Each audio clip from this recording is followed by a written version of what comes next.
In the second quarter, and back to pass Aaron James. He steps up into the pocket, he starts to run, and he's going down at the 31-yard line. Jim Haywood, a 6-foot junior, made the tackle.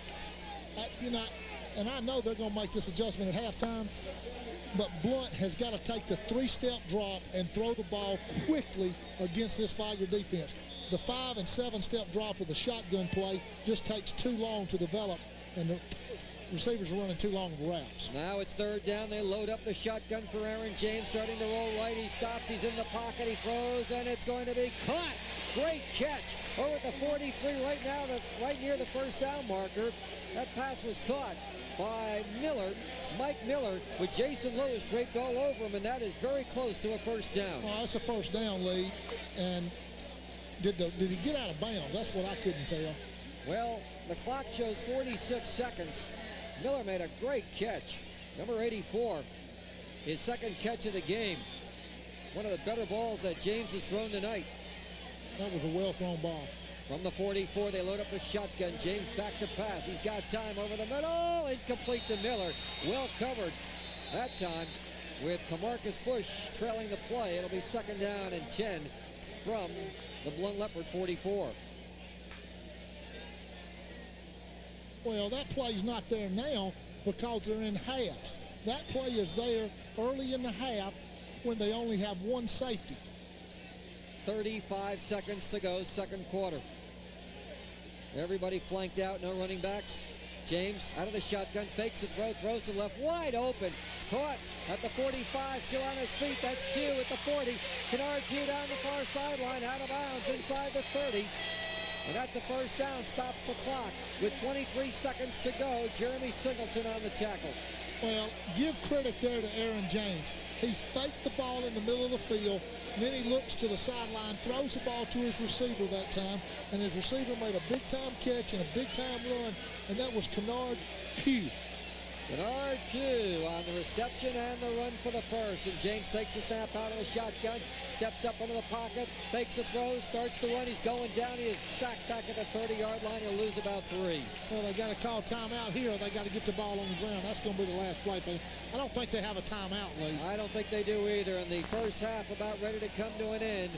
Blount tries to get the ball snapped, and time is running out. James took the ball, spiked it, but not in time. First half over. The score at the end of the first half here at Pritchard Municipal Stadium is Viger 7 and Blount nothing.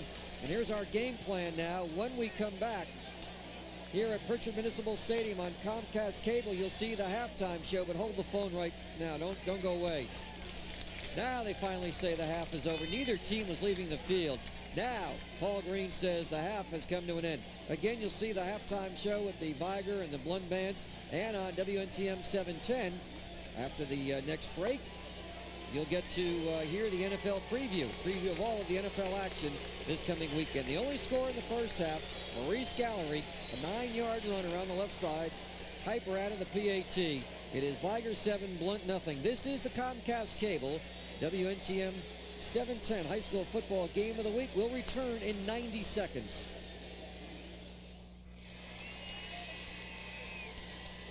It has been a defensive battle, although each team at times has perked up on offense, but for the most part the defenses have risen to the occasion. Viger leading by a score of 7-0, and very few, Rick Cleveland, good scoring opportunities in this game. Well, it's been a game of field position, Lee. Early on, Viger had great field position. Later on, Blount had better field position, and they just exchanged punts and exchanged interceptions and whatever, and it's just really been a defensive battle. That's what it's been. I kind of felt that although each team possesses outstanding offensive stars, and the defenses would rise to the occasion. Maurice Gallery of Viger's been held in check.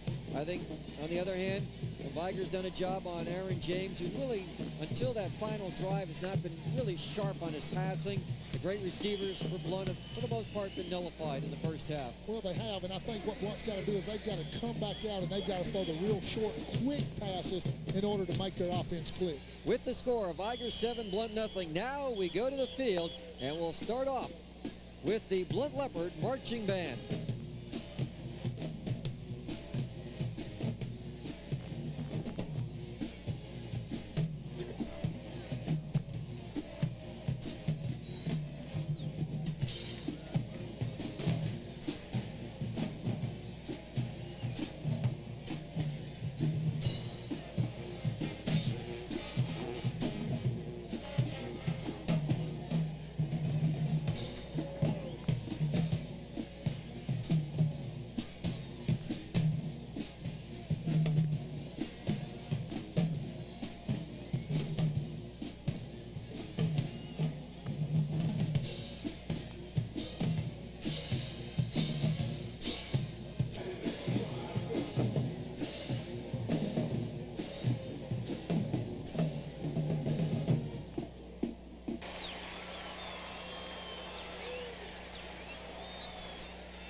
longtime Gary fans.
Rick, I want to welcome back the Comcast cable audience as the two teams have arrived back on the field. 7-0 Viger.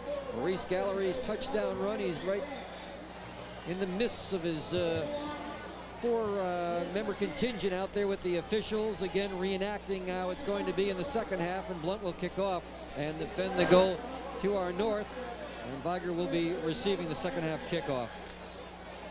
And Lee, to continue where we were going, at the conclusion of this game, there's going to be a winner and there's going to be a loser. But Blount is going to stay atop the 5A polls, I would think. And I would think that Viger will stay atop or close to the top in 6A. These are two great football teams.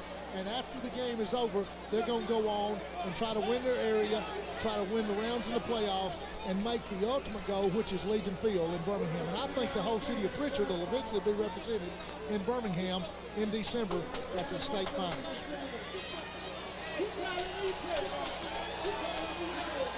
Say hello to Mitch Davis, one of the greats in Viger football history. Remember those championship teams back in the late 80s. Mitch enjoying the action out here. Mitch went over to Georgia, had some time in the NFL, and maybe he's ready to send in a play. I'll tell you what, I'm sure he can still go out there and make the tackles. Here's the Blount kickoff to start the second half. Running under that short kickoff and upfield to the 25-yard line for Viger. I believe up near the 25, actually about the 27-yard line. One of the upbacks able to run that back. That looked like Ernest Robinson, who brought it back. He did, and he was tackled by Justin Cooley, a 5'9" junior for Blount. So the Vigers have it. Damian Jones starts out at quarterback. His wideouts, Velus Jones. Arthur Bright is the tight end. Tremaine Pirine is the wingback.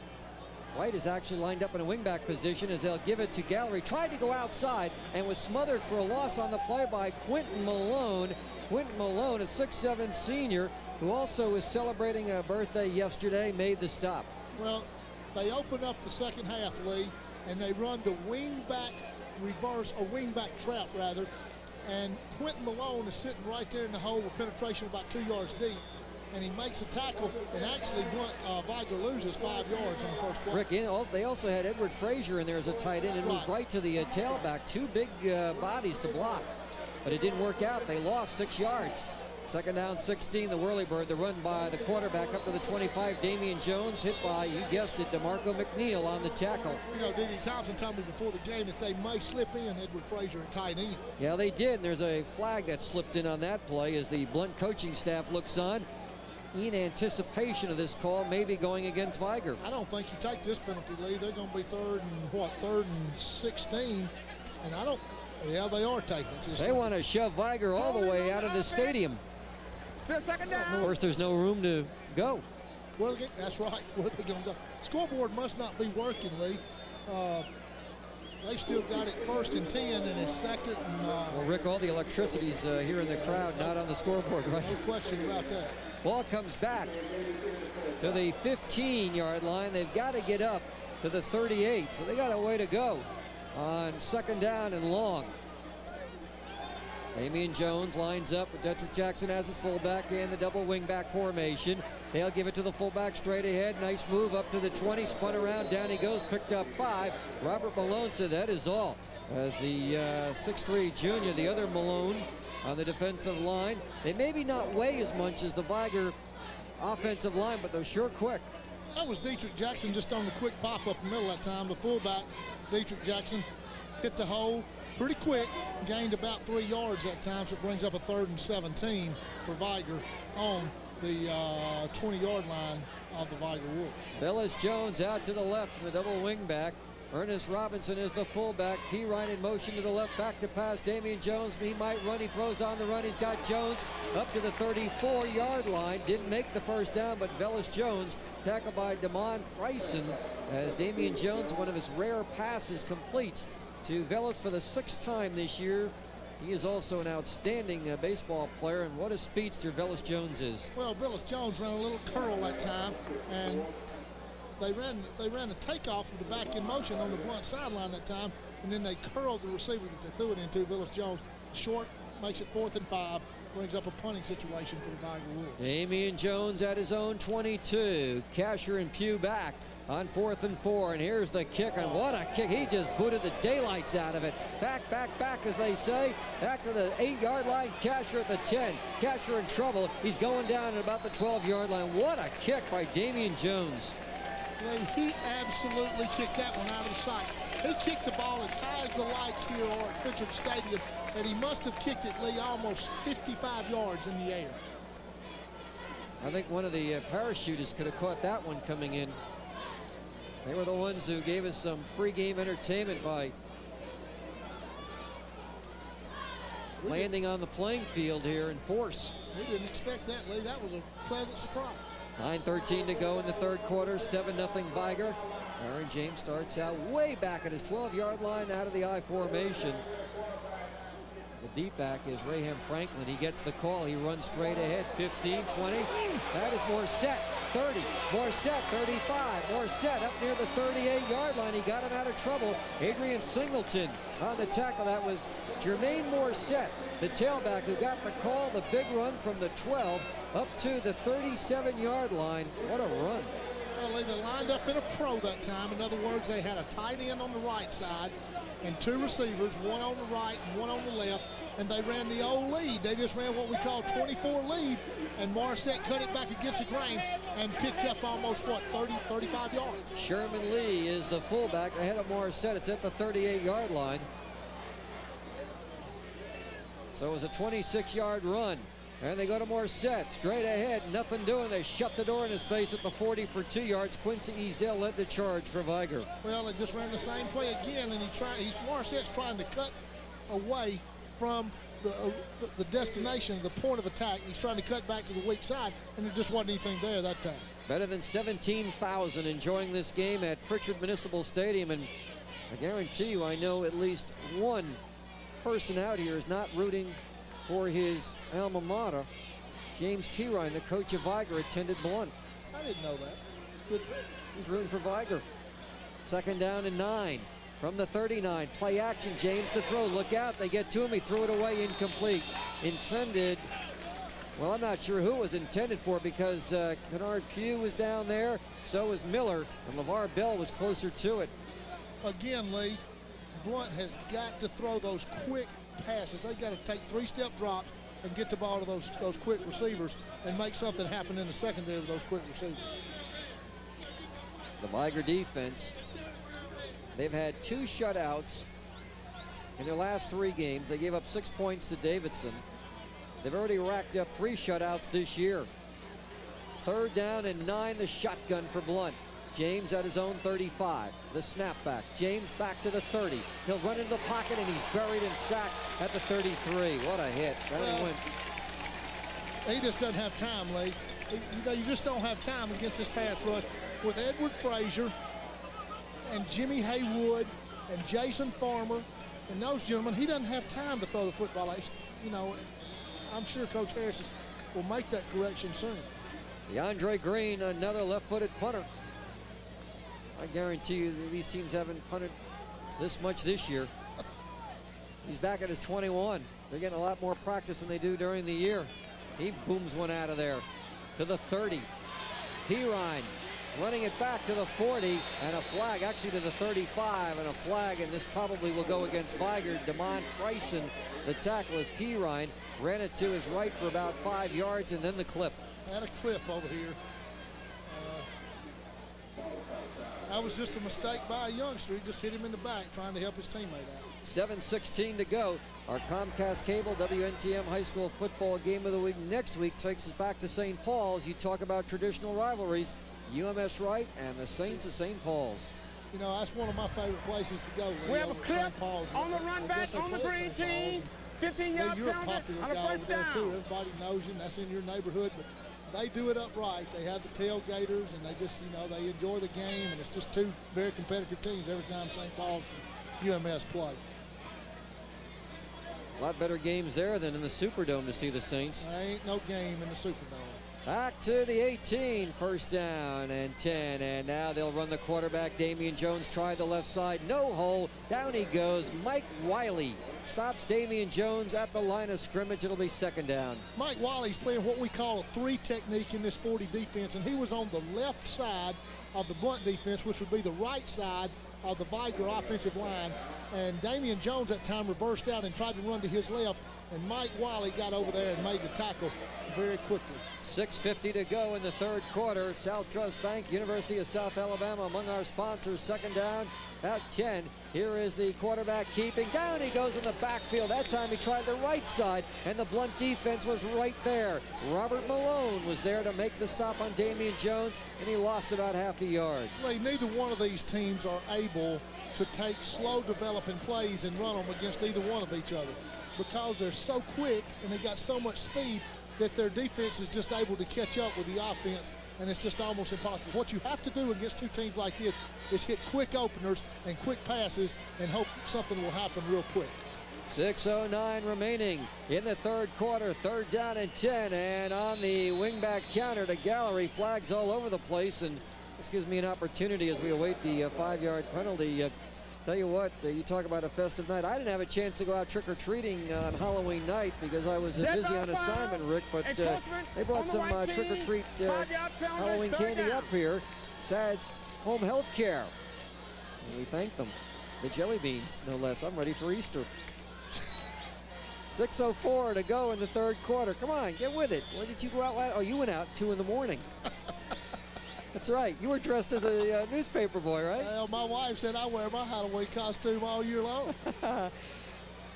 5:53 to go in the third quarter. It's third down and 5 after the 5-yard mark-off against Blount. They'll run. No, Jones will keep. Jones will throw. He popped the pass to Bright for the first down. He's still on the run. The big tight end up to the 40 to the 42-yard line for a first down. Tackled by Larry Casher. Lee, a team like Viger that runs the ball so successfully is able to throw to their tight end just about any time because the linebackers are always looking for the run. The tight end is the most dangerous receiver in a run-oriented offense. Case in point right there as the Viger Wolves pick up a big first down on 3rd and 5. First down and 10, right with a second catch. Now the give to the fullback, Detrick Jackson, a straight ahead, bangs his way up near midfield. Got about 6-7 yards on the play, which is about one of his better runs tonight. James Barron, he's always around the tackle. The senior made the stop. We just talked about quick poppers. What does Viger come back and do? The first thing they do is they throw to the tight end. The second thing to do, which is a 3-step drop. Second thing they do, they hit the quick popper with the fullback. You've got to attack these defenses with quick, short hitting plays. I believe they got the double tight ends in there. I see Frazier lined up on the right. Bright is in the wingback, and they'll go on Bright side to Gallery at midfield. He's still on his feet. Nice move. He's to the 45. He's to the 44. Gang tackle, but not before he's got another Viger first down. Jonathan Fritz on the tackle. That's a good job of running by Maurice Gallery. As he gets over here on the Viger sideline, it took 7 or 8 of the Blount Lepers to bring him down, and I don't think they ever put him on the ground, Lee. He was just laying on top of big old number 58, Marco McNeil, and he really never hit the ground. Picked up a first how would down. you like to run around that right side, and the defense has to face first Frazier and then Arthur Bright? I wouldn't like to, Lee. I wouldn't like to have to face him. I'd like to run behind him. First down and 10. Kane's the center. Good baseball player. He, Velus Jones, also Damian Jones. On that Viger baseball team, you don't hear much about them during baseball season. They play well. Here's Jackson running hard up the middle, but no gain. Well, about 2 yards. He looked like he was going, and then he was stopped by Robert Malone. It didn't take him long to fall when Robert Malone hit it, did it, Lee? Not at all. For a moment there, it looked like he was going to find a hole, and all of a sudden, Mr. Malone was there. Lee, what Viger's doing now is they're overloading one side or the other, and they're putting Edward Frazier and Bright and Bright on the same side, and they're running that way. Now they've changed that. Looks like they may throw here, Lee. Damian Jones is the quarterback on 2nd and 9. Drops back to pass. He looks, he throws. He's got his receiver. That's Terrence Pirine down to the 30-yard line, and another Viger first down. He may have been, well, they'll give him the 29. Terrence Johnson on the stop. That was a perfect pass as they ran the wing back and ran him in a seam and then drug him across the middle, and a perfect pass from Damian Jones picks up a first down for Viger. Again, Lee, Blount has called a timeout. Again, they're throwing the ball in the middle of the field, and that's where you can be successful against this defense. 3:33 to go in the third quarter. 7-0 in favor of Viger on the Comcast Cable. WNTM 710 High School Football Game of the Week. It'll continue in 30 seconds. On first down and 10, and the double wing back gallery lines up on the right side. He'll be in motion. They'll go on the whirly bird. The quarterback Jones to the right, runs 30, 25, flag down 20, and he's finally brought down from behind at the 16, but it may come back as Damon Freisen on the tackle. Well, we got another hold. They call Viger holding again. I tell you, Lee, these youngsters are so big, Lee. I sometimes wonder if they just fall on them sometimes. The officials might see a hold. I didn't see that one. If Paul Green threw it, you can rest assured it was a hold. Josh Kane is the center on this big offensive line. He's 258. Portis 297. Powell about 300, give or take. Inge on the left, 267. And Eli, gosh, he's only 230.